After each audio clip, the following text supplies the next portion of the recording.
Welcome to nature care. আমি মিথিলা।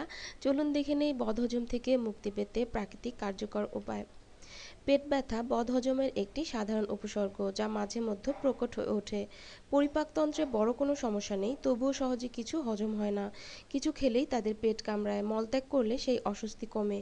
কেউ খুব কোষ্ঠকাঠিন্যে ভুগছেন, কারো আবার পাতলা পায়খানা হয় বেশি। এই ধরনের সমস্যা থেকে মুক্তি পেতে অতিরিক্ত তেল মশলাযুক্ত ভাজাপোড়া খাবার এড়িয়ে যাওয়াই ভালো। এ ধরনের সমস্যার নাম ইরিটেবল বাউয়েল সিনড্রোম বা আইবিএস। এর সুনির্দিষ্ট চিকিৎসা নেই, তাই খাদ্যাভ্যাস ও জীবনযাপনের ধরনে কিছু পরিবর্তন আনতে হবে। অ্যালোভেরা। অ্যালোভেরায় জোলাপ বৈশিষ্ট্য, যা পাচনতন্ত্রের সঠিক কার্যকারিতা প্রদান করে। অ্যালোভেরায় অ্যান্টিব্যাকটেরিয়াল, বিরোধী, প্রদাহজনক এবং পরিপাকনালীর জ্বালা ও প্রশমিত করার বৈশিষ্ট্য আছে। আদা। হজম সমস্যার সমাধানে আদা দারুণ কাজে আসে।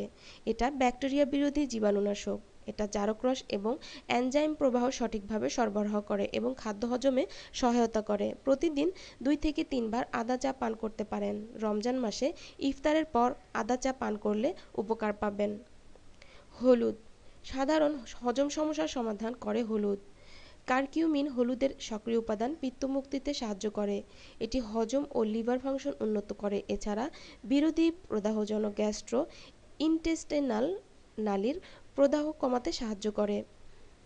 ওটমিল। ওটমিলে উচ্চ ফাইবার থাকে, যা অন্ত্রের স্বাস্থ্য বজায় রাখে। ফাইবার অন্ত্রের নিয়মানুবর্তিতা বজায় রাখতে সাহায্য করে এবং কোষ্ঠকাঠিন্য রোধ করে।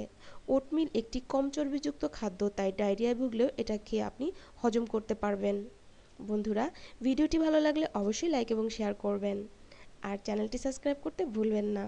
এতক্ষণ আমার সঙ্গে থাকার জন্য অসংখ্য ধন্যবাদ। ভালো থাকবেন বন্ধুরা। আজকের মতো বিদায়।